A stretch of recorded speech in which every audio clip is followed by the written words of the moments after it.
Hello दोस्तों। आज हम ज्योग्राफी के बहुत ही महत्वपूर्ण टॉपिक के ऊपर बात करेंगे।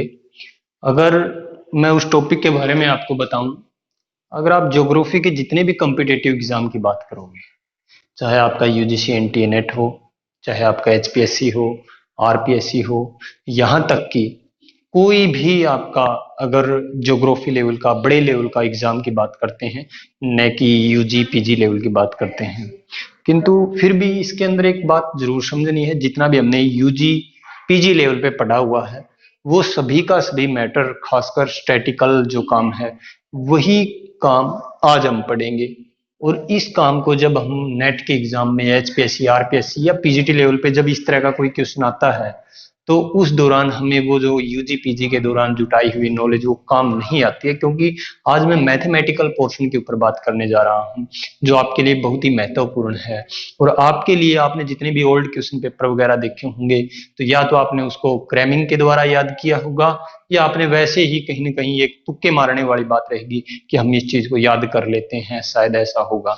तो आज मैं आपको हर डायमेंशन के तौर पे उस क्वेश्चन की बात करूंगा। जो जो क्वेश्चन आपके नेट में आए हैं, वो मैंने 5-4 पेज में अलग अलग से लिखे हुए हैं, तो उनको एक एक को क्लियर करने की बात करेंगे। क्योंकि आप सभी के मेरे स्पेशली कि कोई ना कोई स्पेशली कॉल पे या कमेंट पे इस तरह के क्वेश्चन या ग्रुप में आपने भेजे हुए हैं कि सर इन क्वेश्चनों को सोल्व कीजिए, तो आपको मैं बता दूं, तो आप थोड़ा सा ध्यान से देखना। इन चीजों को क्लियर करूंगा मैं बिल्कुल, जो आपके नेट के एग्जाम में बहुत ही महत्वपूर्ण रहते हैं। ठीक है, तो देखते हैं इस तरह के क्या क्या क्वेश्चन है। हम ज्यादा वार्तालाप नहीं करके डायरेक्ट हमारे पॉइंट के ऊपर आते हैं। तो देखिए जी, जो जो क्वेश्चन है आपके, उनका मैंने पूरे का पूरा पहले लिखा हुआ है अच्छे तरीके से, ताकि आपको कोई दिक्कत ना आए। तो पहला मैं क्वेश्चन आपको बता दूं।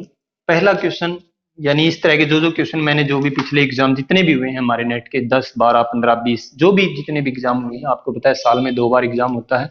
एक यही साल है जिसमें साल में एक बार एग्जाम होने जा रहा है आपका। तो एक क्वेश्चन है जो आपका, देखिए इसने कहा कोई शहर है, कोई शहर है, उस शहर की जो पॉपुलेशन है वो आपकी 2 लाख है। कोई एक शहर है, उसकी जो पॉपुलेशन है वो क्या है आपकी, 2 लाख है। ठीक है, ए शहर की पॉपुलेशन 2 लाख है, और एक ऐसी ही कोई सेकंड शहर है, उसको हम मान लेते हैं बी, उस शहर की पॉपुलेशन है आपकी 6 लाख। ठीक है, 6 लाख पॉपुलेशन है। तो इसने कहा कि कोई एक शहर जिसकी जनसंख्या 2 लाख और दूसरा शहर जिसकी जनसंख्या 6 लाख है, दोनों शहर एक दूसरे से 50 मील की दूरी पर हैं। कितनी डिस्टेंस है, एक दूसरे से 50 मील की दूरी है। ठीक है, तो इसने कहा रेले के ग्रेविटी लॉ के सिद्धांत के आधार पर, law of gravitation, law of retail gravitation, इस नियम के आधार पर जो रेले ने दिया हुआ है, इस नियम के आधार पर आपने बताना है कि निम्न में से कौन सी दूरी सबसे ज्यादा उपयुक्त रहेगी। देखिए इसने कहा कि निम्न में से कौन सी दूरी सर्वाधिक व्यापार क्षेत्रों के बाहरी किनारे को प्रदर्शित करने वाली ब्रेकिंग पॉइंट सीमा। भाई कोई भी एक शहर होता है, उस शहर की एक ऐसी दूरी होती है, एक ऐसी परिधि आ जाती है, एक ऐसा एरिया आ जाता है जहां पे इस शहर का मैग्नेट खत्म हो जाता है। तो जब मैग्नेट खत्म हो जाता है तो ब्रेकिंग पॉइंट आपने सुना होगा, जहां पे इस शहर का उस दूसरे शहर से जुड़ाव टूट जाता है। तो उसने कहा कि ये जो दूरी है वो कितनी दूरी ऐसी रहेगी, कि इसने कहा कौन सी दूरी सर्वाधिक व्यापार क्षेत्रों के बाहरी किनारे को प्रदर्शित करने वाली ब्रेकिंग पॉइंट की सीमा निर्धारित करेगी। ऑप्शन में दिए इसने, ऑप्शन दिए हैं शहर एक से, क्योंकि ए और बी दो शहर थे, एक शहर से ऑप्शन दिया है इसने 12.5 मील, एक सेकंड ऑप्शन है 45 मील, थर्ड ऑप्शन है 28.9, और फोर्थ ऑप्शन है 18.2। तो इसको आपने थोड़ा सा समझना है। तो देखिए इसके लिए हम क्या करेंगे, ब्रेकिंग पॉइंट थ्योरी का फार्मूला लगाएंगे। ब्रेकिंग पॉइंट थ्योरी, तो इसका फार्मूला आपका क्या होता है, distance upon 1 plus population of second city upon में पॉपुलेशन ऑफ फर्स्ट सिटी। अब इसमें एक बात आपने हमेशा ही ध्यान रखनी है, क्योंकि ये क्वेश्चन कई बार रिपीट हुआ आपके नेट के एग्जाम में। जब इस तरह का कोई भी क्वेश्चन आए, जैसे मैंने बोला यहाँ पे population of second city upon में पॉपुलेशन ऑफ फर्स्ट सिटी, आपने सेकंड सिटी का मतलब, मेरा कहने का मतलब जो सबसे ज्यादा जनसंख्या वाला शहर, चाहे आपका ये होता चाहे आपका ये होता, जो सबसे ज्यादा जनसंख्या होगी वो आपका ऊपर आएगा, कम जनसंख्या वाला नीचे आएगा। और आप रखिए इसके अंदर आपका आंसर आ जाएगा। देखिए क्या रहेगा, डिस्टेंस क्या है 50 मील, अपॉन में 1 प्लस फिर क्या रहेगा आपका, देखिए सेकंड पॉपुलेशन, यानी आपका 6 लाख है तो आप 6 लाख लिख दीजिए यहाँ पर, तो 6 लाख हम लिख देंगे अपॉन में 2 लाख, और इस तरीके से ये जीरो आपकी कट हो जाएंगी, 2 तिया 6, तो कितना हो गया आपका, यानी 50 अपॉन में 1 प्लस √3। √3 को जब सोल्व करोगे तो आपका क्या रहेगा, 50 अपॉन में 1 प्लस में 1 पॉइंट 7 के आसपास आपका रहेगा, क्योंकि अगर 4 होता तो 2 बन जाता।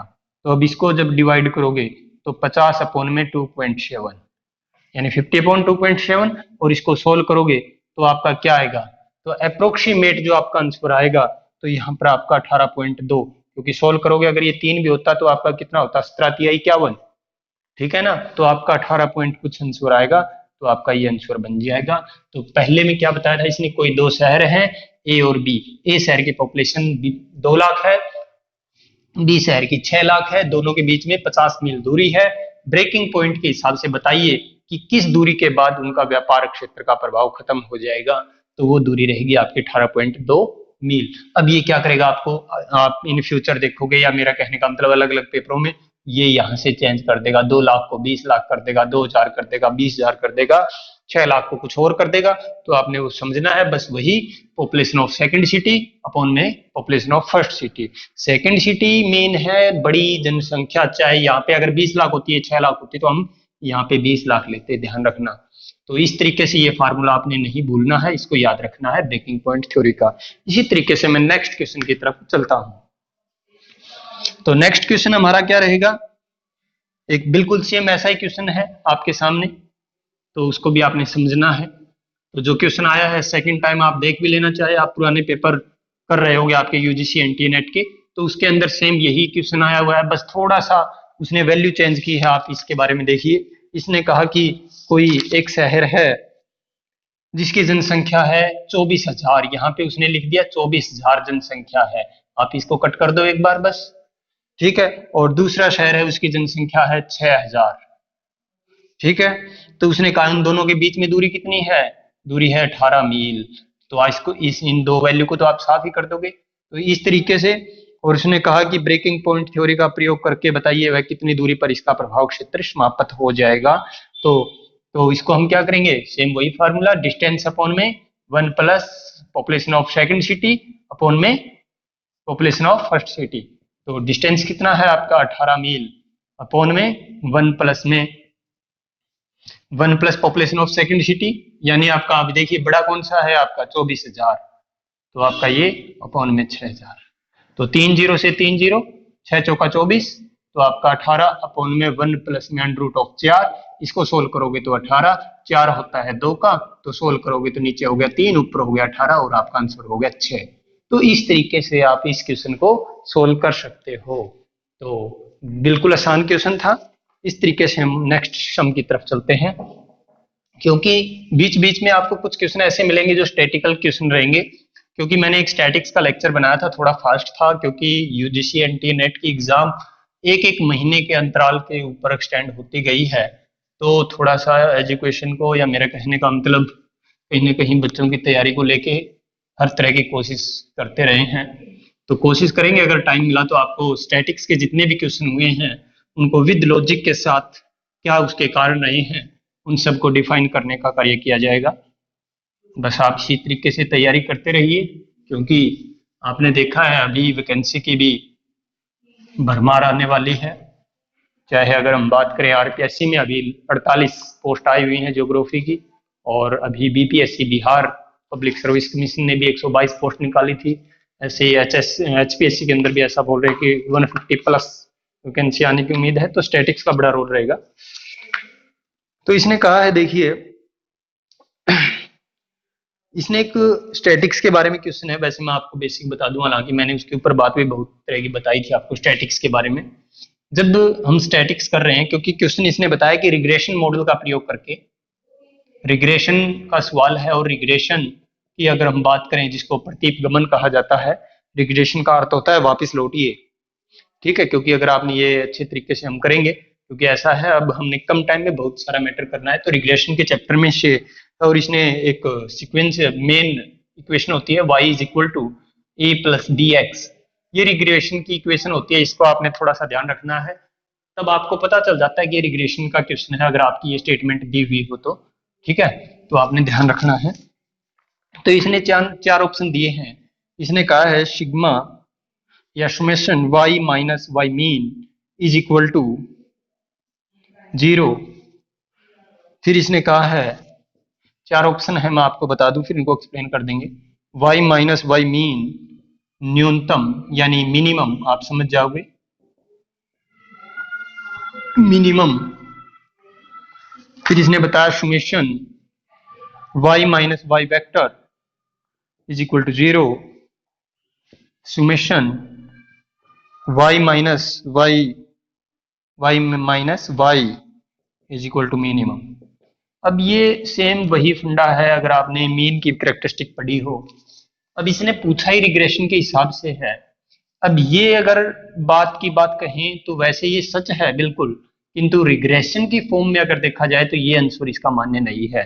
इसने पहले लिखा है कि रिग्रेशन का सम कर रहे हैं और उसके हिसाब से इसने बताया है कि इनमें से कौन सा सुटेबल रहेगा।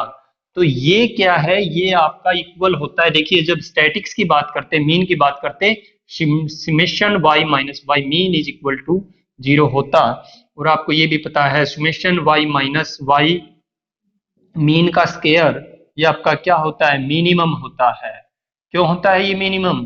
क्योंकि ये किसी भी एज्यूम्ड वैल्यू से, यानी मेरा कहने का मतलब इसको मैं ये भी कह सकता हूं y माइनस वाई मीन का स्केयर इज, यानी सबसे कम होता है किससे, कोई भी एज्यूम्ड वैल्यू आप लेके चल सकते हो, y माइनस एज्यूम्ड वैल्यू का स्केयर, तो इन सभी वैल्यू से ये छोटा होता है, इसलिए मिनिमम लिख दिया जाता है।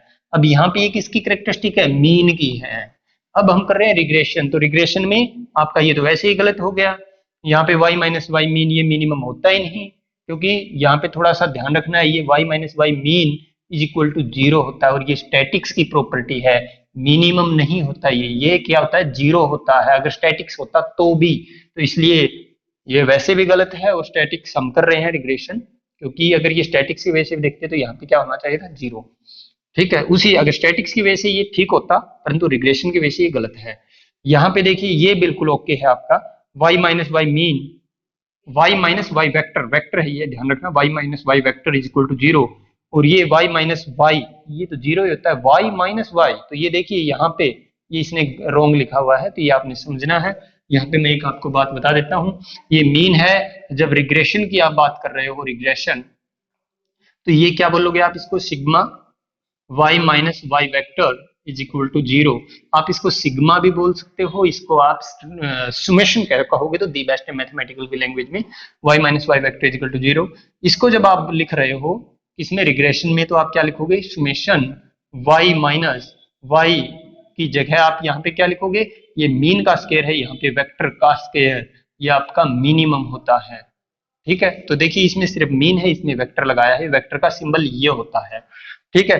ये y माइनस वाई मीन का स्केयर छोटा होता है किससे, sigma y minus y minus a, यानी एज्यूम्ड। तो इसको अगर हम इस वैल्यू का, ये स्टैटिक्स की प्रॉपर्टी है, इसको हम रिग्रेशन के साथ कंपेयर करेंगे तो आपका क्या रहेगा, sigma y minus y mean का, सॉरी यहाँ पे vector y minus y vector का स्केयर इज एट, यानी आपका छोटा होगा किससे, sigma of y minus assumed का स्केयर, बस यहाँ पे ये वेक्टर आ जाएगा।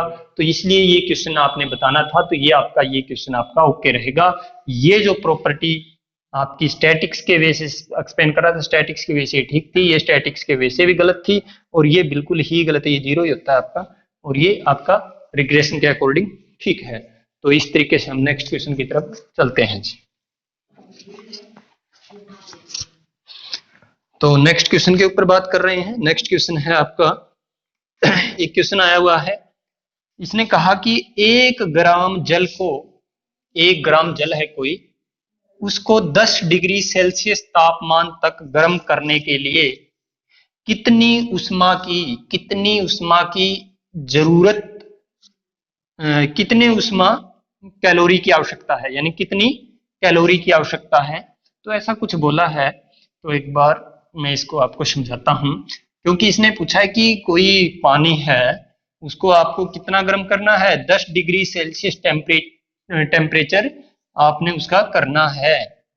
तो ये बोल रहा है उसको कितनी कैलोरी की आवश्यकता होगी। तो आपने एक ध्यान हो, एक क्लाइमेट के अंदर हम बात करते हैं, जब अगर पूछा जाए आपसे कैलोरी क्या होता है, तो आप क्या जवाब दोगे?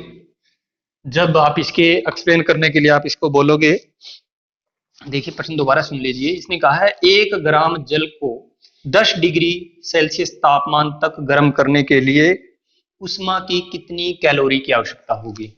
कितनी कैलोरी की, इसके लिए आपने एक ही बात ध्यान रखनी है। अगर आपसे पूछा जाए एक कैलोरी क्या है, आप कहोगे 1 ग्राम जल का तापमान 1 डिग्री सेल्सियस बढ़ाना हो तो उसे कितनी एनर्जी की जरूरत पड़ेगी, 1 डिग्री, यानी 1 कैलोरी की।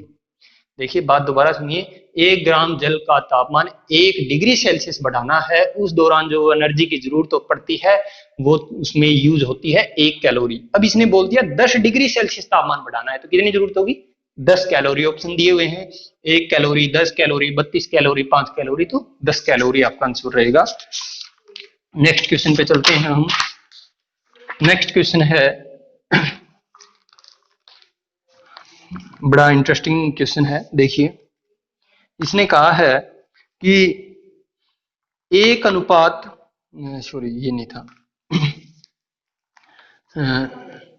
चलो एक बार आप ये समझिए, थोड़ा सा क्वेश्चन लेंथी था, मैं सोच रहा था इसको लास्ट में करते तो दी बेस्ट रहता, फिर भी कर ही लेते हैं। चलो, इसने कहा कि कोई फ्रीक्वेंसी डिस्ट्रीब्यूशन दिया गया है एक्स सीरीज हैविंग 6 इंटीजर, उसने कहा 6 उसके अंदर इंटीजर यूज किए गए हैं विद मिसिंग 1, उसने कहा कि उसके अंदर एक वैल्यू गायब है। जैसे आपने मीन निकालते हैं हम, इसने कहा कि जैसे एक एक्स होता है आपका, ऐसे ही एक एफ होता है, ठीक है, फिर हम एफ एक्स निकालते हैं, ठीक है।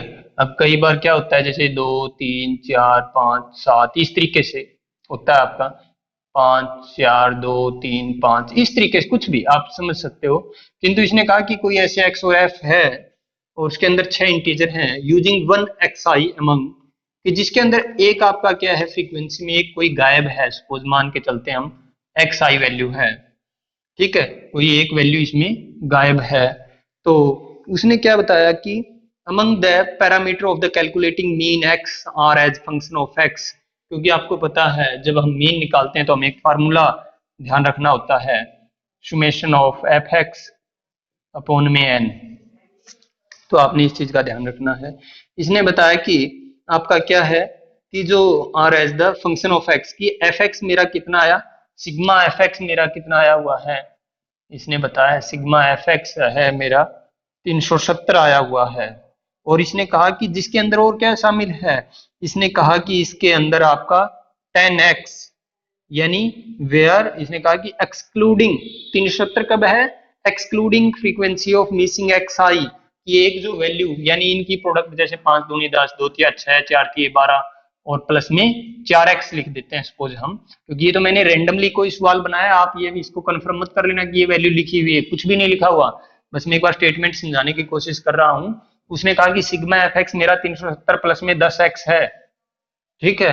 फिर उसने क्या बताया एंड और इसने कहा कि जो सिग्मा ऑफ एफ मीन क्या है, फ्रीक्वेंसी का जोड़, यानी इसको एन बोलते हैं हम, ये कितना है मेरा 58 है, यानी total number of item n मेरा 58 है।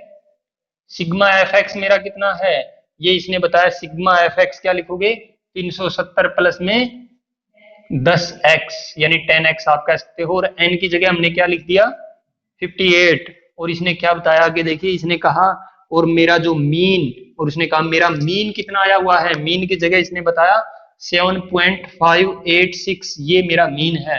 तो उसने कहा कि वो जो वैल्यू गायब है उसका आंसर बताइए। तो इसको आप क्या करोगे, ये जो डिवाइड में है ये मल्टीप्लाई में जाएगा, 7.5 मान लीजिए, 8 मान लीजिए, इंटू में 58, क्योंकि आप एक पॉइंट खत्म कर दो कोई दिक्कत नहीं है, तो 7.58 तक हम ले लेते हैं इसको, और ये जो डिवाइड में मल्टीप्लाई है, डिवाइड में जो 58 है इसको मल्टीप्लाई में ले आएंगे, और इस साइड में आपका क्या है 370 प्लस में 10x, ठीक है 370 प्लस में 10x है। तो अब देखिए इन दोनों की प्रोडक्ट करवाएंगे तो आपका कितना आंसर बनेगा, दोनों की प्रोडक्ट करवाने के बाद में आंसर बना आपका 439.64, ये इसकी प्रोडक्ट आ जाएगी। और फिर 370 को इस साइड में लेंगे तो ये इसको माइनस कर देंगे क्योंकि प्लस का ये माइनस हो जाएगा, इस साइड में आपका 10x। तो जब इसको सोल्व किया जाएगा तो कितना बचेगा, इसको सोल्व करने के बाद में आएगा आपका 16, आपका आ जाएगा 69.4 यानी 69.64, और इक्वल में आपका 10x है, ये आपका 10 कहाँ पे जाएगा, ये आपका यहाँ पर, और अब इसको आप डिवाइड करोगे तो आपका आ जाएगा 6.9।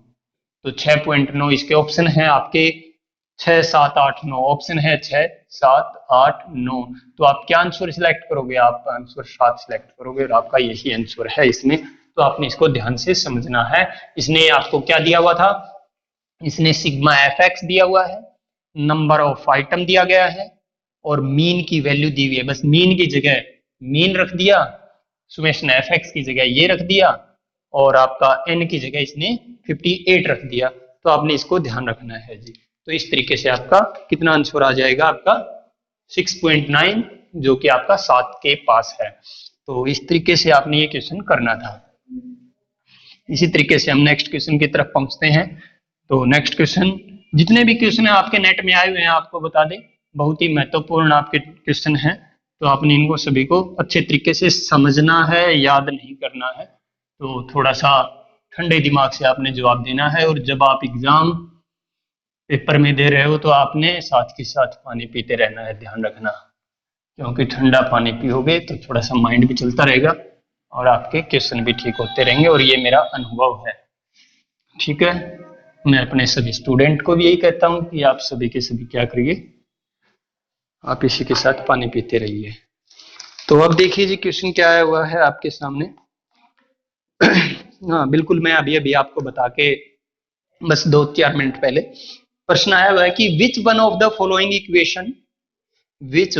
Following equation represent a true mathematical characteristic of mean, कि निम्न में से, यानी इसने कहा निम्न में से चार, जो नीचे 4 ऑप्शन दिए गए हैं उन 4 ऑप्शन में से आप ये बताइए कौन सी स्टैटिक्स की कैरेक्टरिस्टिक को अच्छे तरीके से डिफाइन कर रही है। तो 4 ऑप्शन लिख देता हूं, मैं आपसे पूछ लेंगे अभी। तो x माइनस मीन का स्क्वायर इज इक्वल टू, इसने कहा मिनिमम है ये, ठीक है। फिर इसने एक सेकंड ऑप्शन दिया है आपको x माइनस मीन का स्क्वायर आपका मैक्सिमम है। फिर इसने कहा है सुमेशन x माइनस मीन का स्क्वायर इज इक्वल टू 0 है। फिर इसने बताया है सुमेशन x माइनस मीन का square is less then summation of x minus mean, ये इसने लिखा है। तो इसने कहा कि स्टैटिक्स की कैरेक्टरिस्टिक के अनुसार और खासकर मीन की कैरेक्टरिस्टिक के अनुसार कौन सा इनमें से सही है। तो मैंने अभी अभी आपको बताया था कि आपका सुमेशन x माइनस मीन का स्क्वायर अगर किया जाए तो आपका क्या होता है, ये मिनिमम होता है, ये मैक्सिमम नहीं होता, ये मिनिमम होता है। तो ये तो गलत ही हो गया। अभी रिग्रेशन के साथ कंपैरिजन किया था। जब आप कोई क्वेश्चन को मैं करवा रहा हूं तो एक बार मेरे बताने से पहले आप खुद भी इसको जवाब देने की कोशिश कीजिए कमेंट बॉक्स में, ताकि आपको खुद को इवैल्यूएट कर सको कि हमें कितना ठीक था इसका या नहीं आता था। तो सिग्मा एक्स माइनस मीन का स्क्वायर ये गलत है आपका, स्क्वायर मिनिमम होता है, 0 किसके बराबर होता है, अगर आपका ये होता sigma x minus mean is equal to 0, ये होता है, ये ऐसा नहीं होता। सिग्मा एक्स माइनस मीन का स्क्वायर इज लेस देन, नहीं लेस देन ये गलत है, क्यों, क्योंकि यहाँ पे अगर एज्यूम्ड होता फिर आपका स्क्वायर आप कह सकते थे। तो यानी यहाँ पे इसने क्या लिखा हुआ है, मीन लिखा हुआ है, इसलिए आप क्या कहोगे, इसने क्या लिखा हुआ है, इसने लिखा हुआ है ये, किंतु ये गलत है क्योंकि x माइनस एक्स तो 0 ही होता है और ये 0 से बड़ा होता है, तो इसलिए ये गलत है आपका। ये कब हो सकता था ठीक, जब यहाँ पर आपका क्या होता, एज्यूम्ड होता और यहाँ पे स्क्वायर होता। तो ये इन सभी ऑप्शन में आपका यही ऑप्शन रहेगा जो आपका ठीक है। इसी तरीके से हम नेक्स्ट क्वेश्चन की तरफ चलते हैं। तो नेक्स्ट क्वेश्चन आपका जो भी रहेगा वो देखते हैं हम।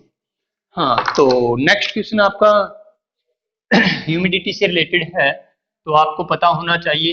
ह्यूमिडिटी के ऊपर प्रश्न एग्जाम में आते हैं, तो जो जो आपका ह्यूमिडिटी है, रिलेटिव ह्यूमिडिटी है, स्पेसिफिक ह्यूमिडिटी है, तो उनके एब्सोल्यूट ह्यूमिडिटी है, तो उन सभी को आपको पता होना चाहिए। एब्सोल्यूट ह्यूमिडिटी क्या होती है, रिलेटिव ह्यूमिडिटी क्या होती है, स्पेसिफिक ह्यूमिडिटी क्या होती है, ये बातें भी। क्योंकि एब्सोल्यूट ह्यूमिडिटी की अगर मैं बात करूं, तो एब्सोल्यूट ह्यूमिडिटी क्या रहेगी, ऐसी उसको जब काउंट किया जाता है, मेजर किया जाता है, तो आप ये कह सकते हो किसी एक फिक्स तापमान पर, फिक्स वॉल्यूम में एट प्रेजेंट कितने वाटर वेपर हैं, उस सेंस में जब उसको पढ़ा जाता है, एट प्रेजेंट कितने वाटर वेपर हैं, उसको एब्सोल्यूट ह्यूमिडिटी कहा जाता है।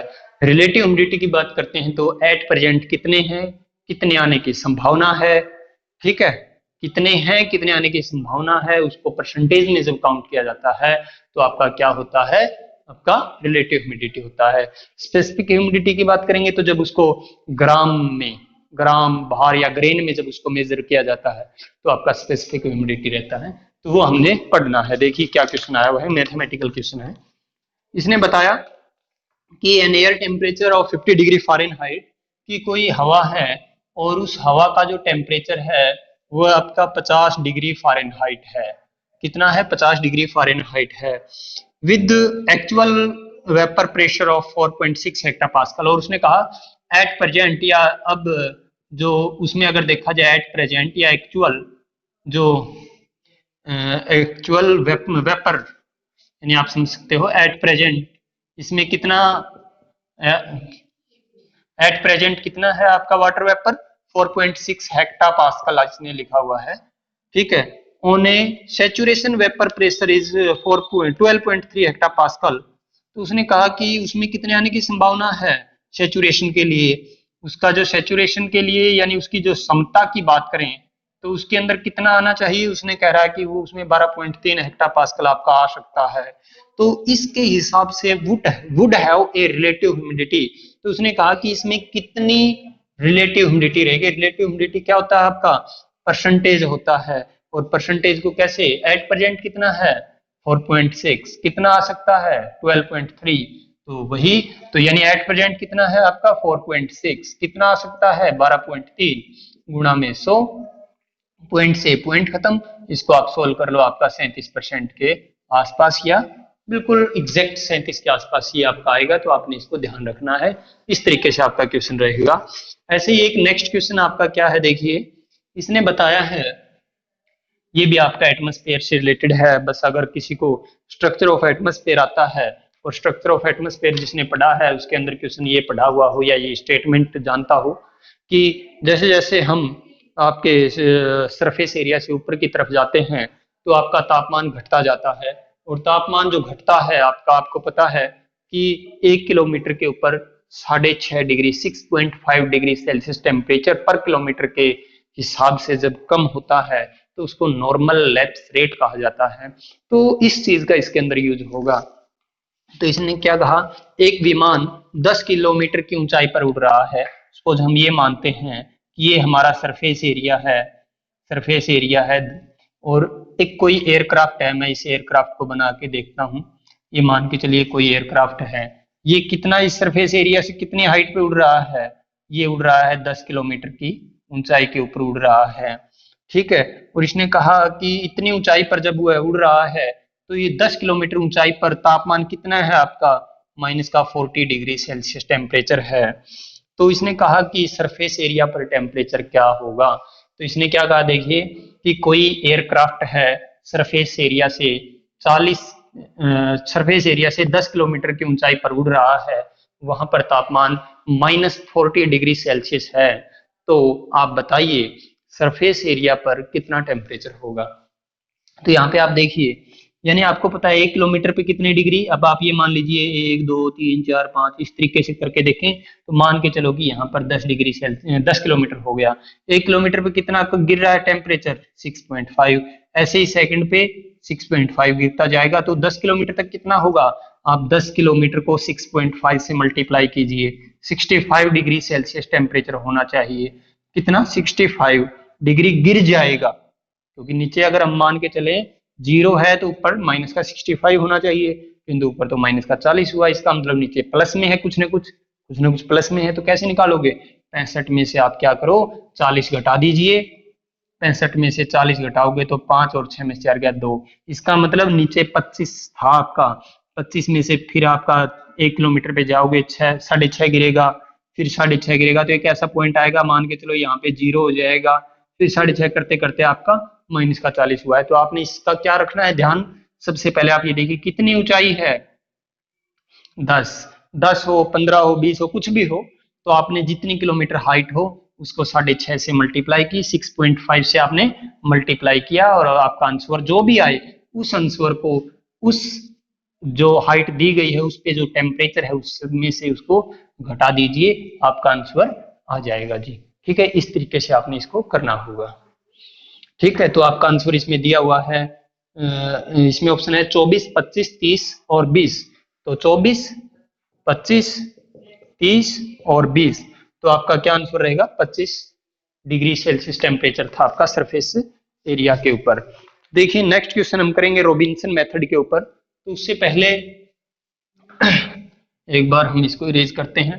तो रॉबिन्सन मेथड क्या कहता है, इसके अंदर एक सेटलमेंट का पैटर्न होता है, जिसके ऊपर आपने इसको थोड़ा सा समझना है ध्यान से, क्योंकि बहुत ही महत्वपूर्ण टॉपिक है, और इस तरह के क्वेश्चन के आपको कहीं ना कहीं जवाब आपको भटका सकते हैं एग्जाम में। तो आपने इनको थोड़ा सा ठंडे दिमाग से, मैं आपको बार बार बोल रहा हूँ, बड़े पेशेंस के साथ जवाब देने हैं। अगर आपने पेपर में थोड़ी सी भी जल्दबाजी की तो आप 1-2% से कहीं ना कहीं रह सकते हो, और ये ऐसा चांस है जो आपको साल में 2 बार तो मिलता ही है, कई बार 1 बार ही मिलता है, जैसे कि अब हमारे कोरोना पेंडेमिक के कारण हुआ है ऐसा। तो देखिए which one of the following code is correct R N value. इसने कहा है कि 4 ऑप्शन दिए गए हैं, उसमें आर एन की वैल्यू आपने सिलेक्ट करनी है। Which one of the following code is correct R N value of the given distribution of 6 settlement of an area of the gentle topography. इसने कहा कि कोई एरिया दिया गया है और उस एरिया की जेंटल टोपोग्राफी के हिसाब से आप ये मान के चलिए, चलो हम इसको थोड़ा सा बड़ा बना लेते हैं, क्या था तो उसने क्या बताया, देखिए कि ये मान लेते हैं हम एक बार, थोड़ा सा अच्छे तरीके से क्लियर हो जाए। हमें एग्जाम में ऐसे मिला हुआ है और इसने इनके जगह दिए हैं A, B, C, और एक ऐसे ही ये जो सिलेक्ट की हुई है यहाँ पे ABC, D, E, F, और इसने इनके बीच में डिस्टेंस दी है 1 किलोमीटर, 2 किलोमीटर, फिर 1 किलोमीटर, 1.2 किलोमीटर, और इसने इस एरिया की लेंथ बताई है 7 किलोमीटर और ये 5 किलोमीटर। तो इसने ऑप्शन दिए हैं आपको 0.95, 1.45, 1.63 और 1.86।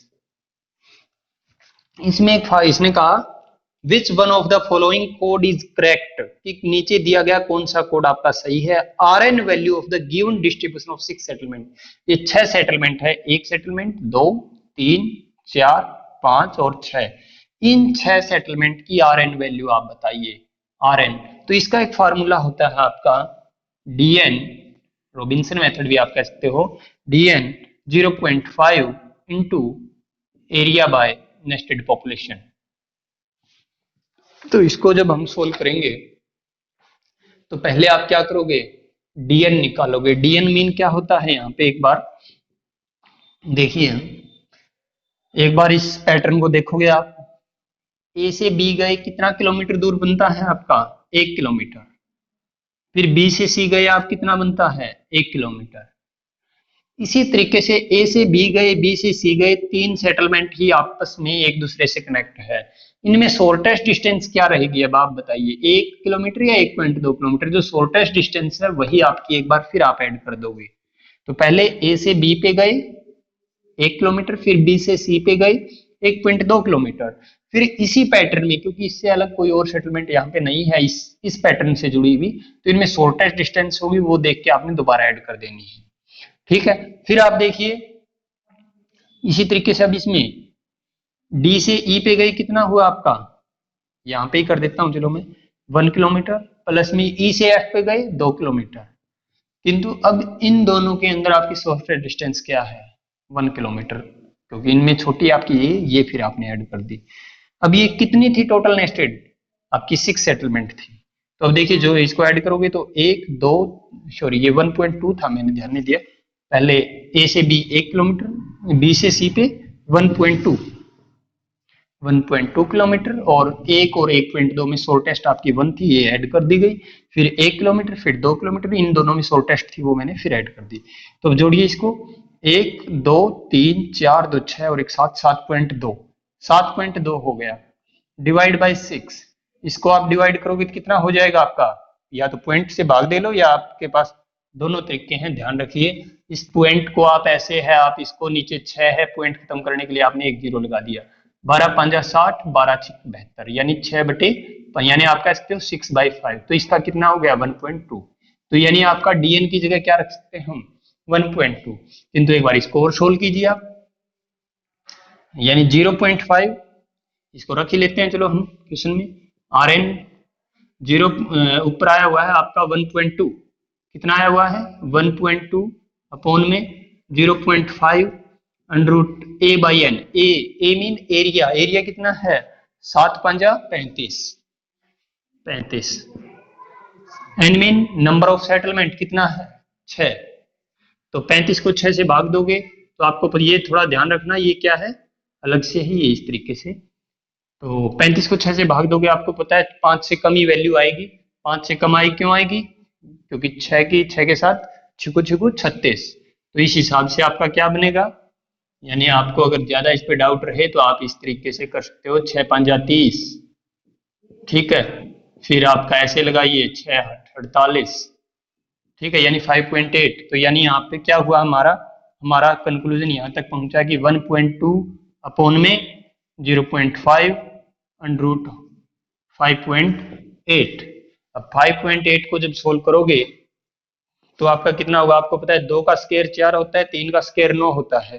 तो ये आपका कितना आ जाएगा अप्रोक्सीमेट 2.2 2.7 2.3। तो इस तरीके से आपका क्या होगा, आप कैलकुलेटर में भी करके देख सकते हो। तो 1.2 अपॉन में 0.5 इंटू में मान के चलिए इसका 2.2 या 2.3, तो 2.3 या 2.4 जो भी हो, अब इसकी डिवाइड करोगे और इसको भाग दोगे तो आपका कितना आएगा 0.9 समथिंग, 0.99 के आसपास है 98। तो ये जो वैल्यू आएगी वो आपकी ये आएगी। तो आपने इसको सोल्व करना है इस तरीके से, क्योंकि 5.8 जो अंडर रूट है इसकी वैल्यू ये रही, ये आपका प्रोडक्ट में है, ऊपर 1.2 है, तो इसको डिवाइड करने के बाद आपका ये रहेगा। तो अब इसमें आपको डाउट ये रहेगा कि समझ नहीं आया हुआ कहीं ना कहीं, क्योंकि मैं इसको थोड़ा सा और चेंज कर देता हूं ताकि आपको समझ आ जाए। एक बार तो आपने ये समझना, ये क्वेश्चन आया हुआ था 7/5 इससे एरिया की जो लेंथ थी, इसके अंदर सेटलमेंट का पैटर्न था। तो पहले डीएन निकाला जाता है, डीएन मीन है, देखिए डीएन मीन है कि जो सेटलमेंट दी गई है, एक बार आप जैसे मान के चलो ये ऐसे सेटलमेंट है, मैंने लिख दिया ABCDEF इस तरीके से। तो एक बार तो सभी जोड़ोगे आप 1 2 3 5 इस तरीके से, या मैं इसको 7 लिख देता हूँ, सपोज 7 मान लीजिए। तो एक बार तो जोड़ोगे आप 7 2 फिर 3 फिर 5, किंतु इनमें शॉर्टेस्ट क्या है 2, तो आप 2 अलग से ऐड कर देते हैं। ऐसे कोई एक और सेटलमेंट है, ये मान के चलिए इस तरीके से हम मान लेते हैं। तो ये 3 4 5 या 7 कुछ भी हमने ये लिया, ठीक है, 1 3 इस तरीके से 2। तो आप सभी को जोड़ोगे 2 2 + 3 + 7 + 1 + 3 + 2, किंतु इस पूरे ग्राफ में सबसे छोटी क्या है, एक वो और एक्स्ट्रा ऐड करोगे। तो इस तरीके से कुछ इसका फंडा होता है, आपने ध्यान रखना है। तो इसलिए मैंने ये एक बार इसका ऐड किया, फिर शॉर्टेस्ट थी वो इसमें ऐड किया, फिर इसको ऐड किया, फिर शॉर्टेस्ट थी वो इसमें ऐड किया। 6 मीन डीएन को सोल्व करने के लिए क्या होता है, जितने नंबर ऑफ सेटलमेंट इसे डिवाइड, तो तब जाके आपका 1.2 आएगा। फिर नीचे वाला सोल्व करने के बाद आपका ये आ जाएगा, इसको सोल्व करोगे तो आपका ये आंसर आ जाएगा। ऐसे ही आप इसको करोगे। इस तरीके से हम नेक्स्ट क्वेश्चन की तरफ चलते हैं। तो फिर वही क्वेश्चन आया है मीन कैरेक्टरिस्टिक से, तो आपने इसको ध्यान रखना है। तो मीन कैरेक्टरिस्टिक मैंने बताई दी थी, तो आपने ध्यान रखना है, बहुत ज्यादा रिपीट हो रहा है और यही रिपीट हुआ है। सिग्मा या सुमेशन आप कह सकते हो, सिग्मा यानी sigma x minus X bar is equal to 0 होता है, यही ऑप्शन इसका ठीक रहेगा। तो आप ध्यान रखिए इसके बारे में।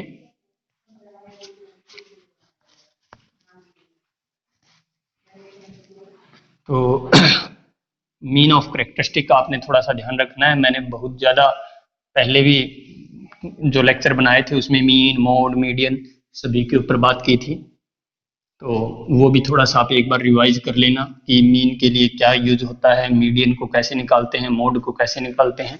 तो आपके एग्जाम के लिए बहुत ही बेहतर साबित होंगे ये। विच one of the following equation represent a true mathematical characteristic of mean. तो ये क्वेश्चन रिपीट हुआ है और वो आप पिछला क्वेश्चन देखोगे तो आप आराम से इसको कर दोगे। फिर देखिए आप नेक्स्ट क्वेश्चन, इसने बताया है कि एरिया ऑफ ए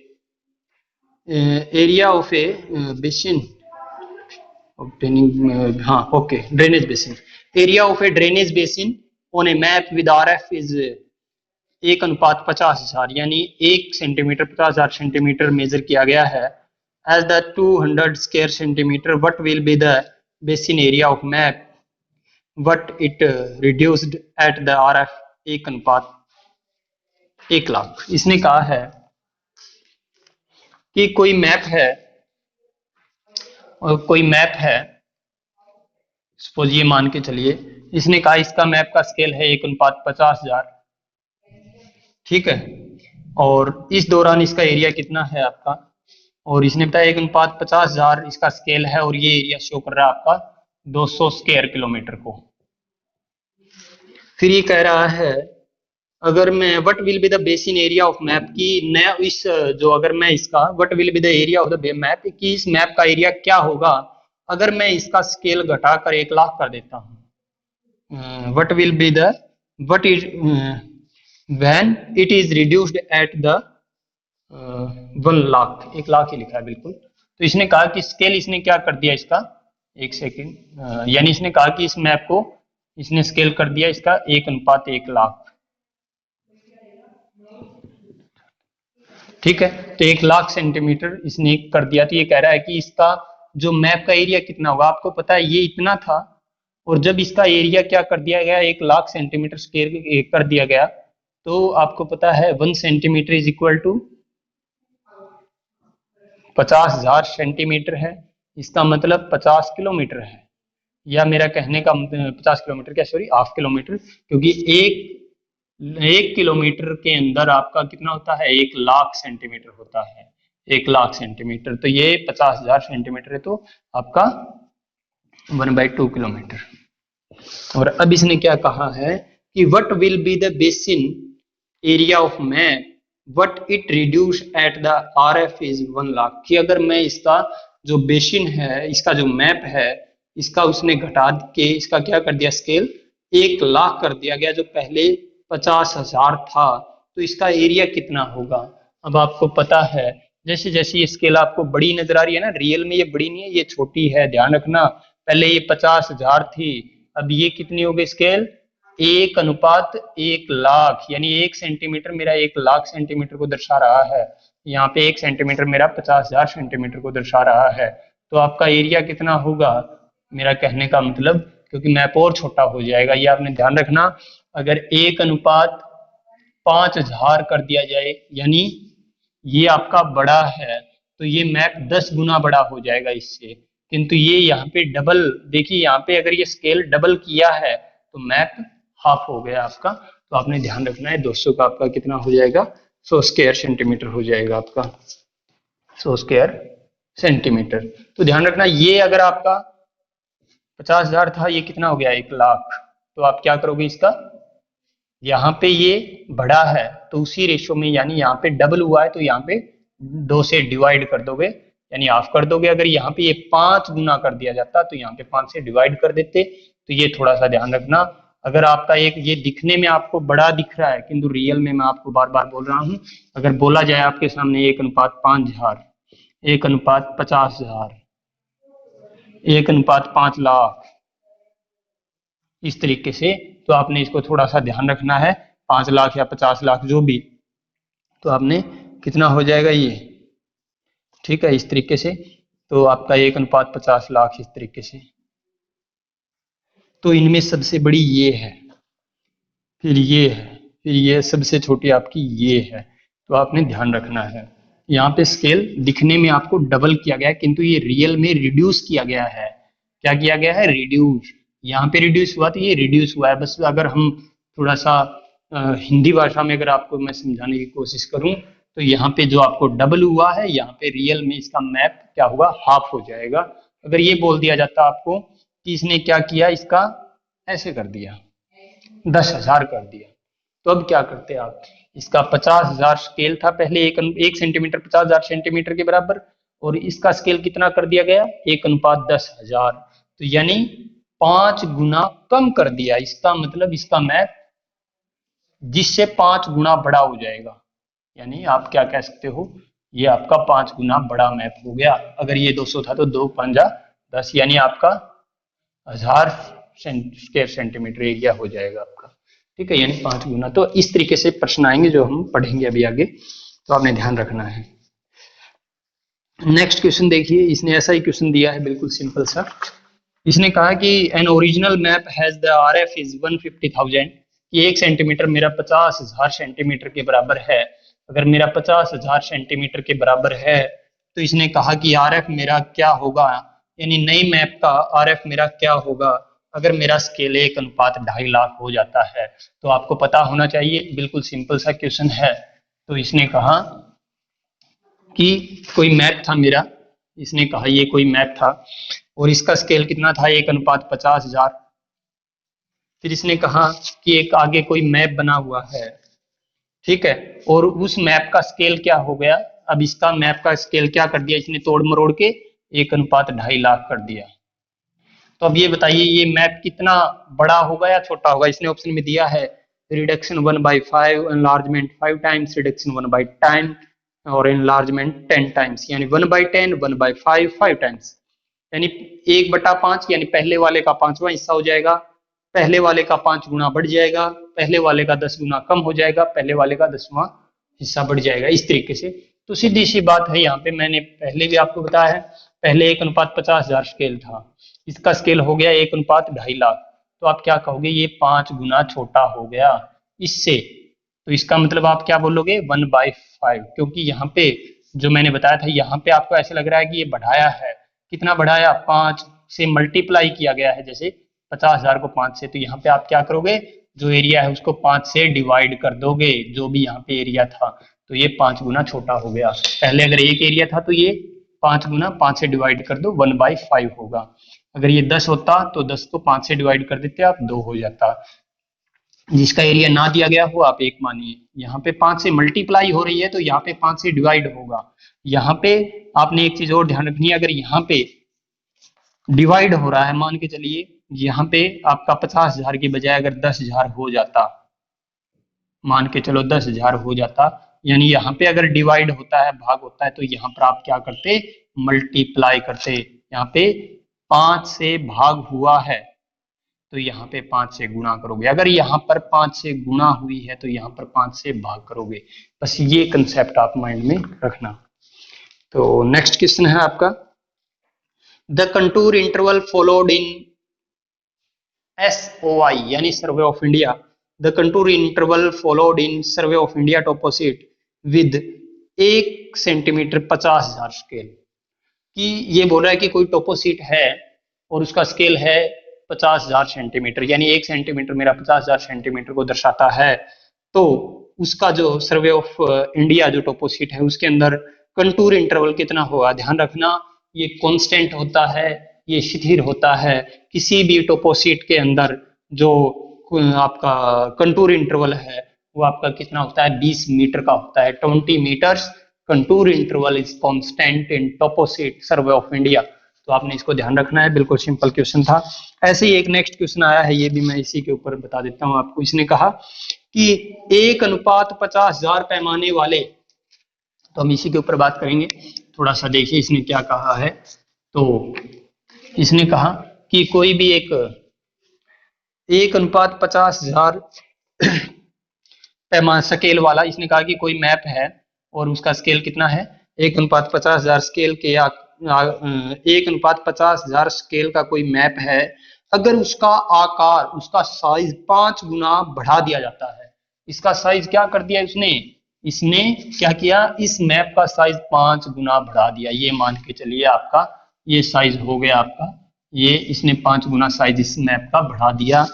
तो 5 गुना वृद्धि कर दी गई है, तो मानचित्र के लिए कौन सा पैमाना सही है। मैंने एक चीज बताई थी आपको कि मान के चलिए ये 1 सेंटीमीटर स्क्वायर एरिया था, और इस 1 सेंटीमीटर स्क्वायर एरिया में इसने क्या किया, 5 गुना वृद्धि कर दी, यानी 5 गुना बढ़ गया। अब इसका 5 स्क्वायर मीटर सेंटीमीटर एरिया है, और पहले इसका स्केल कितना था, 50,000। तो मैंने क्या बताया था, यहां पर अगर मल्टीप्लाई हो रही है, यहां पर देखिए 1 से 5 हो गया, 5 गुना, तो यहाँ पे क्या करोगे, डिवाइड। अगर यहाँ पर डिवाइड होता तो यहाँ पे मल्टीप्लाई, यहाँ पे मल्टीप्लाई होता तो यहाँ पे डिवाइड।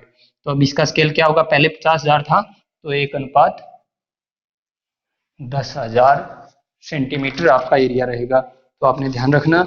ऐसे ही नेक्स्ट क्वेश्चन आया है एक आपका 4,000, और ये ब्रेकिंग पॉइंट थ्योरी का जो हमने पहला क्वेश्चन किया था। तो ब्रेकिंग पॉइंट थ्योरी में आप कैसे किस तरीके से याद करोगे, समझोगे। इसने कहा कि कोई भी ए स्थान है, एक बी स्थान है। जो ए प्लेस है उसकी पॉपुलेशन है 40,000, जो अब की बार आया था एग्जाम में। और सेकंड शहर है उसकी पॉपुलेशन है 50,000, ठीक है, सॉरी 5,000। सेकंड सिटी है उसकी पॉपुलेशन है 5,000। तो उन दोनों के बीच में दूरी कितनी है आपकी, दोनों के बीच दूरी है 18 मील। तो ब्रेकिंग पॉइंट थ्योरी के हिसाब से बताइए इस शहर कितनी दूरी पर होगा। तो मैंने आपको पहले भी बताया था, डिस्टेंस अपॉन में 1 प्लस में population of second city upon में पॉपुलेशन ऑफ फर्स्ट सिटी। तो आप रखिए डिस्टेंस में 18 अपॉन में 1 plus population of second city, जो बड़े वाली है वही रखोगे। तो आपका 40,000 और अपॉन में 5 5 40, तो आपका कितना हो जाएगा, 18 अपॉन में 1 प्लस में √8 18। इसको सोल्व करोगे तो आपका 8 को आप लिख सकते हो। मैंने एक चीज बताई हुई है, आपको ध्यान रखना। क्या 8 को मैं ऐसे लिख सकता हूँ, अगर आपको इसके ऊपर कोई एतराज नहीं है तो 4/2, और इसको मैं क्या लिख सकता हूँ 4√2, और इसको मैं क्या लिख सकता हूँ 2√2। तो इस तरीके से 2√2। तो इसको सोल्व करोगे, √2 क्या होता है आपका 1 पॉइंट समथिंग। तो 18 प्लस में 2√2 को जब सोल्व करोगे तो आपका कितना क्या कुछ रहेगा, इसको थोड़ा सा आपने ध्यान से रखना है। तो अप्रोक्सीमेट आपका बनेगा ये 1.43 कुछ ऐसा, सपोज हम ये मान के चलते हैं। इसको इसके साथ मल्टीप्लाई और फिर इसको जोड़ करोगे तो आपका 4 पॉइंट कुछ आंसर आएगा। तो आपने इसको ध्यान रखना है जी। वैसे ये टोटल आपको बता देता हूं मैं, 2√1.4 को सोल्व करने के बाद में 2.8 हो जाएगा। ये सोल्व करोगे तो 2.8 और एक ये सोल्व करोगे तो 18 को 3.8 से डिवाइड करोगे तो आपका 4 पॉइंट समथिंग आ जाएगा। और ऑप्शन है आपके 2.9, 3.9, 5.9, 4.9। देखिए पॉइंटों में आंसर आए हैं 2.9, 3.9, 4.9, 5.9। तो 4.9 आपका आंसर रहेगा। ऐसे ही एक इसने कोरिलेशन की टेबल के ऊपर प्रश्न पूछा है, तो इसके ऊपर देखिए तो 5-4 क्वेश्चन और हैं, उनको और हम कर लेते हैं एक बार थोड़ा सा जल्दी। तो कोरिलेशन के ऊपर भी हमने बहुत सारी बातें की हुई हैं, तो बस उसके ऊपर आपको एक चीज का पता होना चाहिए, आपका क्वेश्चन ऑटोमेटिकली ठीक हो जाएगा। हमेशा ही कोरिलेशन की जो वैल्यू है -1 से +1 के बीच लाई करती है। और अगर आपको एक डायरेक्शन समझ में आ जाती है, सपोज प्लस की तरफ की समझ आ जाती है, तो माइनस भी आपको समझ आ जाएगी। बस आपने एक चीज उसके अंदर करनी है कि बस उसमें नेगेटिव और प्लस को आपने बोलते रहना है, जैसे highly positive degree correlation, negative degree correlation. तो मैं वो टेबल आपके सामने बना देता हूँ एक बार। ये 0, ये सपोज 1, ये 1, तो ये 0.5,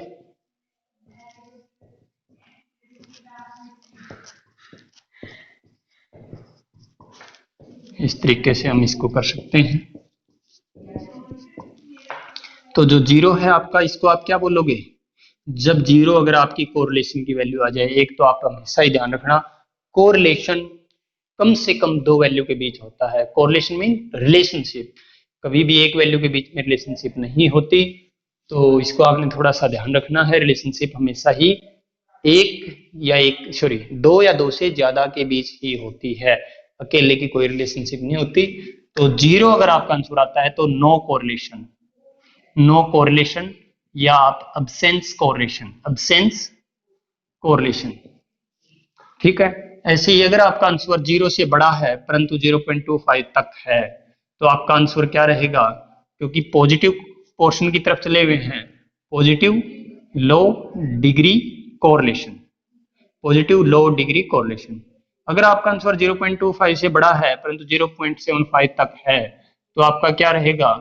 positive positive moderate degree correlation. अगर आपका आंसर 0.75 से बड़ा है परंतु एक से कम है, तो आप क्या बोलोगे?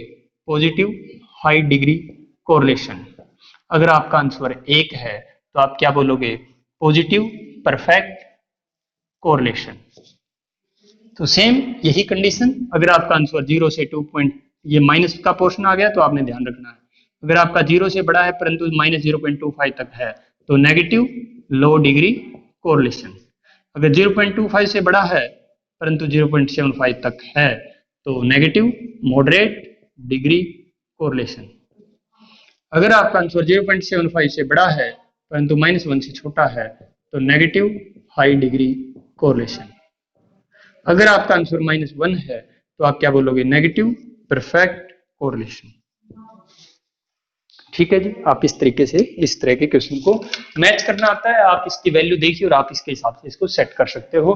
एक स्कैटर डायग्राम पे भी क्वेश्चन आता है, वो भी मैं चलो आपको इसका बता सकता हूँ। ग्राफिकल रिप्रेजेंटेशन कैसे करोगे इसका, आपको एक चीज पता होनी चाहिए बस।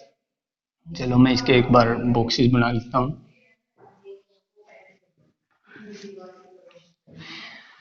जब हम 6th 7th 8th या 10th तक थे, तो हम इस तरीके से एक्स एक्सिस, वाई डैश या वाई एक्सिस, तो ये आपकी जीरो वैल्यू होती है। ये +1 2 3 4 5 6 7 8 9 ऐसे ही +1, ये माइनस का पोर्शन होता है आपका, +1 यानी -1 -2 -3 -4, इस तरीके से +1 2 3 4 5, और ये माइनस का वाई वैल्यू। तो यहाँ पे क्या है, अगर आपकी कोई लाइन इस डायरेक्शन में जाती है तो ये पॉजिटिव रिलेशनशिप को दर्शाती है। अगर लाइन आपकी इस डायरेक्शन में आती है तो नेगेटिव रिलेशनशिप को दर्शाती है। बस आपने ध्यान रखना है कि अगर आपकी वैल्यू इनके ऊपर आए, जैसे इस डायरेक्शन में आए तो पॉजिटिव है, इस डायरेक्शन में आए तो नेगेटिव है, किंतु कई बार आपका ग्राफिकल रिप्रेजेंटेशन ना ही वो इस डायरेक्शन में होता ना ही इसमें होता, आपकी वैल्यू इस तरीके से हो जाती है, तो वहां पे नो कोरिलेशन होता है, एब्सेंस कोरिलेशन होता है। तो अब मैं इस डायरेक्शन और इस डायरेक्शन के ऊपर बात करूंगा। देखिए, अगर आपकी वैल्यू बिल्कुल ऐसी पॉइंट आए कि आपके बिल्कुल इस डायगोनल लाइन के ऊपर आए, विकिरण के ऊपर आए, तो आपका क्या बोलोगे? Positive perfect correlation. क्या? Positive perfect correlation. अगर इस लाइन के ऊपर आ रहा है, अगर इसके पास पास आ रहे हैं ऐसे किंतु इस लाइन पे नहीं है, तो क्या बोलोगे? Positive high degree correlation. अगर आपका ऐसे ही इससे दूर जा रहा है, सपोज ये आपकी लाइन थी, इससे ऐसे ऐसे यहाँ पे होता है तो पॉजिटिव हाई डिग्री, और ऐसे जा रहा है आपका तो मॉडरेट डिग्री। ऐसे ही करके अगर बिल्कुल यहाँ पे ना आके यहाँ पे ऐसे आ रहा है आपका, समझ में बात? जैसे मैंने बोला यहाँ पे आ रहा है तो पॉजिटिव परफेक्ट, इसके पास पास आ रहा है तो आपका पॉजिटिव हाई डिग्री, ऐसे आ रहा है तो आपका पॉजिटिव मॉडरेट डिग्री, और बिल्कुल ऐसे आ रहा है तो आपका पॉजिटिव लो डिग्री। मैं ऐसे ही अगर बात करूं इसकी, यहाँ पे आ रहा है तो आपका नेगेटिव परफेक्ट कोरिलेशन, इसके पास पास आ रहा है डायगोनल के तो नेगेटिव हाई डिग्री, ऐसे आ रहा है तो नेगेटिव मॉडरेट डिग्री कोरिलेशन, अगर ऐसे आ रहा है तो आपका नेगेटिव लो डिग्री कोरिलेशन। और आपका आंसर अगर किसी दौरान आपका इस तरीके से आ रहा है, इस तरीके से मीन यहाँ वाला रिप्रेजेंटेशन हो रहा है, तो नो कोरिलेशन, एब्सेंस कोरिलेशन। तो यहाँ से क्वेश्चन मैच करना आता है स्कैटर डायग्राम पर भी और आपका स्टेबल के ऊपर भी, दोनों तरह से क्वेश्चन आए हुए हैं, तो आपने ध्यान रखना है इसको।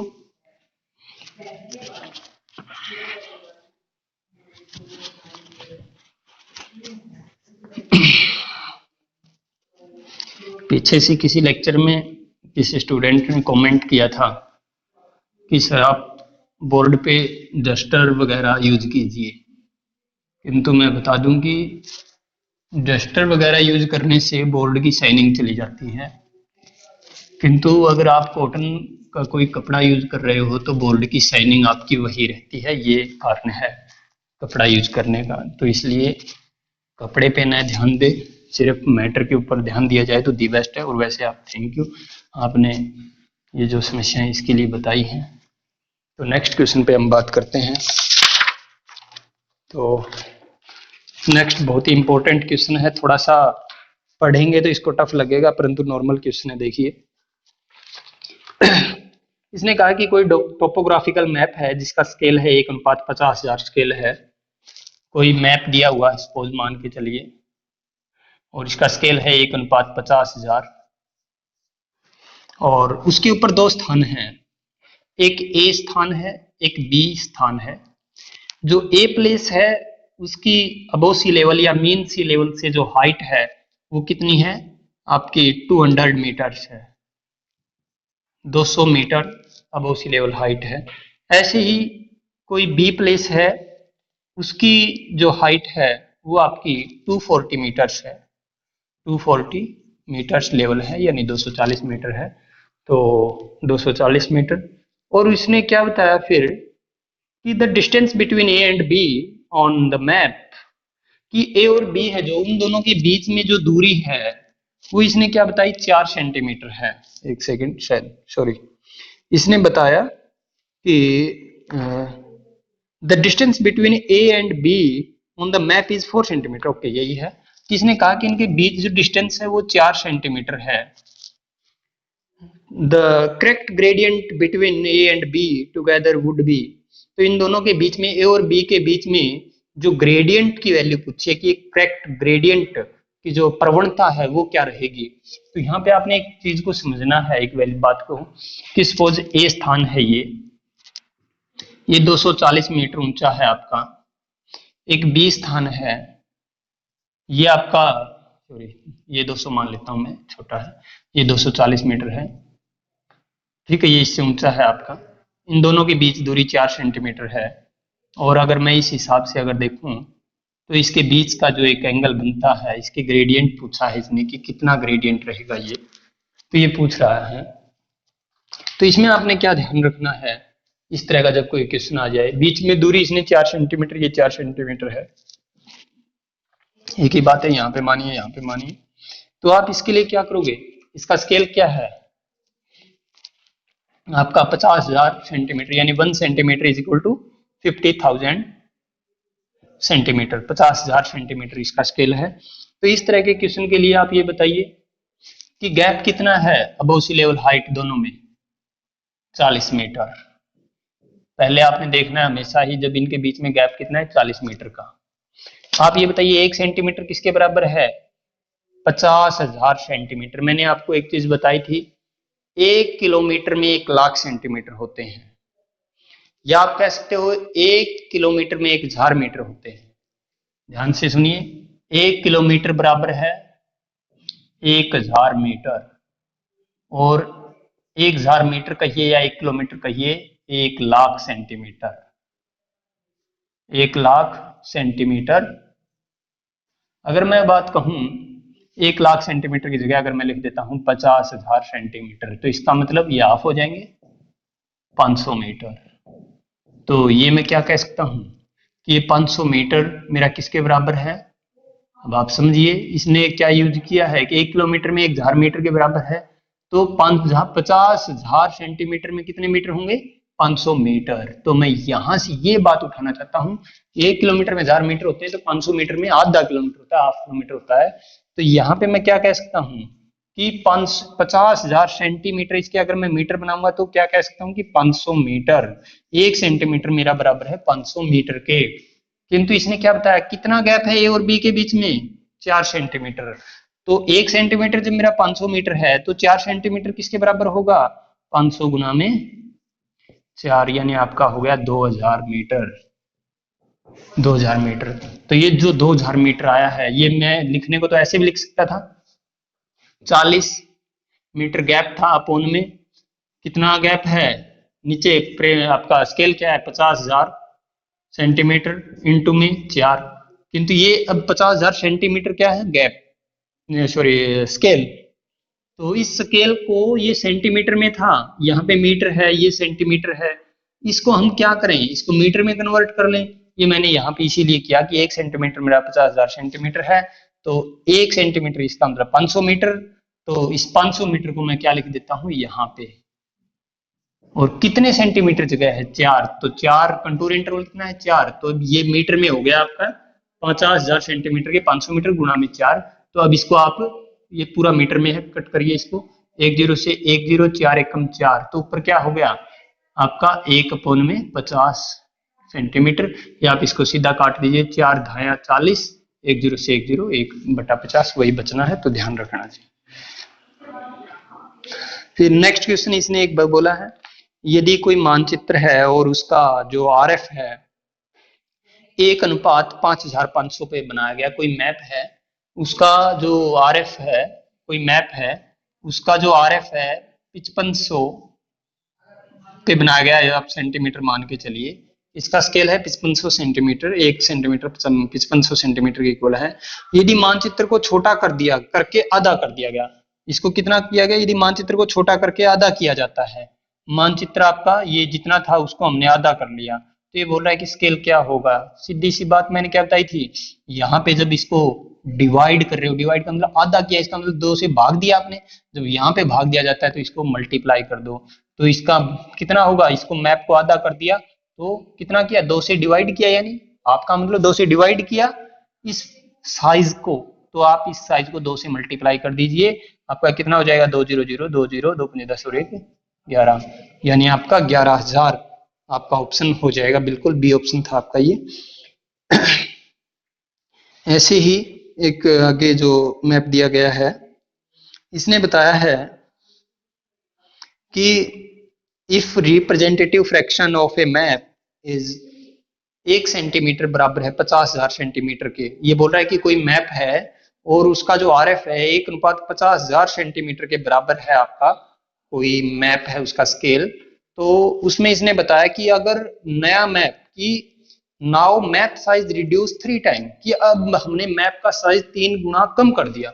मान के चलिए कि कोई मैप था आपका और उसने क्या बताया, इसका जो स्केल क्या है, इसने कहा if representative fraction of A map, यानी इसने बताया कि इसका जो मैप का जो स्केल है 1:5000 सेंटीमीटर है, और इसने क्या कहा कि हमने मैप को घटाकर इसका साइज क्या कर दिया, now map size reduced 3 time, इसका मैप 3 गुना कम कर दिया साइज घटा के, यानी 3 से डिवाइड कर दिया, तो आपका ये साइज बन गया इस मैप का। तो ये बोल रहा है इसका स्केल क्या होगा, मैंने क्या बताया, यहाँ पे जब भाग देने की बात करने आती है, छोटा करने की बात आती है, तो यहाँ पे मल्टीप्लाई कीजिए, और जहां पे इसको छोटा करने की बात आती है तो यहाँ पे मल्टीप्लाई कीजिए। अब यहाँ पे छोटा किया गया है, छोटा करने का मतलब भाग दिया गया है, तो यहाँ पे आप क्या करोगे मल्टीप्लाई, 3 गुना छोटा किया गया है, तो यहाँ पे 3 से आप मल्टीप्लाई कीजिए, 3 टाइम्स रिड्यूस किया गया है मैप को, तो 1:15,000 हो जाएगा आपका, 5 के 3 से मल्टीप्लाई, ये आपका आंसर हो जाएगा।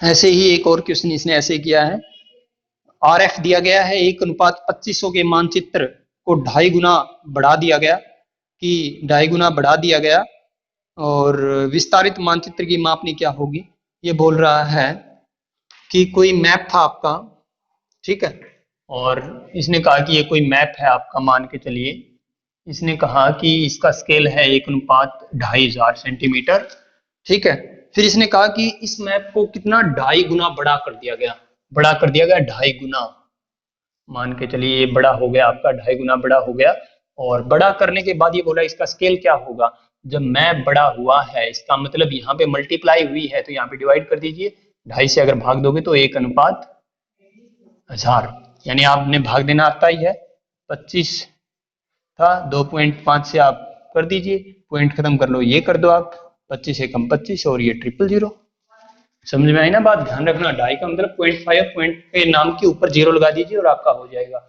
जब यहाँ पर बड़ा करने की बात आती है, इसका मतलब मल्टीप्लाई किया गया 2 time, 3 time, 4 time, 5 time, 6 time.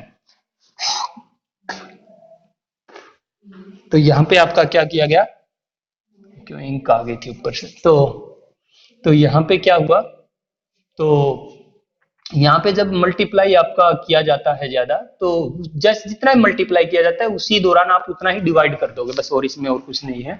ठीक है, तो देखिए नेक्स्ट टाइम आपका क्या रहेगा।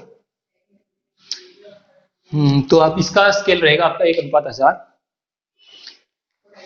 और ऐसे ही एक क्वेश्चन आया हुआ है, who calculate the slope based on the following from, यानी एक फार्मूला पूछा था इसने और कुछ नहीं था। लास्ट क्वेश्चन है आपका ये। तो नेक्स्ट क्वेश्चन है आपका, tangent number of contour intervals, number of contour interval into में number of contour per mile, sorry number of contour per mile, जब हम एमएससी के अंदर शीट बनाते हैं, कंटूर क्रॉसिंग भी बोलते हैं, number of contour per mile into में कंटूर इंटरवल अपॉन में 3361। ये फार्मूला किसका है आपका, ये वैसे ध्यान रखना ऑप्शन में आया था आपका वेंटवर्थ, रेज, हेनरी, डेविस, तो वेंटवर्थ का ये फार्मूला है। और जब टोपोशीट के दौरान हम बेस मैप बनाते हैं ड्रेनेज बेसिन से रिलेटेड, तो उस दौरान यूज होते हैं। तो इस तरीके से आपके कुछ मैप आए हुए थे, तो आपने ध्यान रखना है जी। तो ये कुछ क्वेश्चन आए हुए हैं, और इससे रिलेटेड बहुत सारे क्वेश्चन और भी आपको हेल्प करेंगे, लॉरेंज कर्व से रिलेटेड, ओजाइव कर्व से रिलेटेड, हिस्टोग्राम से रिलेटेड, फ्रीक्वेंसी डिस्ट्रीब्यूशन से रिलेटेड, वो सभी के सभी क्वेश्चन आपके स्टैटिक्स का एक लेक्चर बनाया था हमने थोड़ा सा फास्टली, उसको आपने थोड़ा सा दोबारा 2-3 बार सुनोगे, देखोगे तो आपका क्लियर हो जाएगा। इस टॉपिक को भी आपने ऐसे ही करना है। अगर कोई भी प्रॉब्लम आती है तो आप कमेंट बॉक्स में या मेरे को अपने स्पेशली नंबर पर आप व्हाट्सएप कर सकते हो। ऐसा कोई भी क्वेश्चन हो तो आपने अच्छे तरीके से समझना है। रिग्रेशन का क्वेश्चन कई बार रिपीट हुआ है, वो मैंने पिछले लेक्चर में आपको बताया था, उसको बस कंप्लीट देखिए, आपको बिल्कुल शॉर्टकट में आपको समझ आ जाएगा वो। तो इसी के साथ हम मिलते हैं नेक्स्ट वीडियो के लिए। Thank you. जय हिंद, जय भारत।